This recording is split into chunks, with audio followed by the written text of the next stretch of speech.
Welcome to my channel. In this video, I will share with you how to turn your iPhone screen to black and white. Step 1, click on Settings and return to this settings page. Now go to Accessibility. This is it.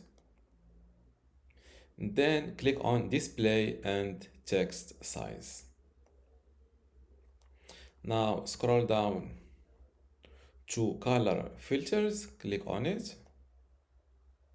First, turn on the color filters like this.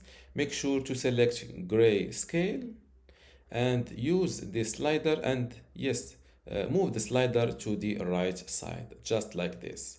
After that, you can return to the home screen and you will see that your iPhone screen is black and white. On this video, you will not see the effect because I am recording on my laptop, and on my real phone the screen is black and white. And this is how to turn your iPhone screen to black and white. If you still have a question, leave it in the comments below, and don't forget to give this video a like. Thank you.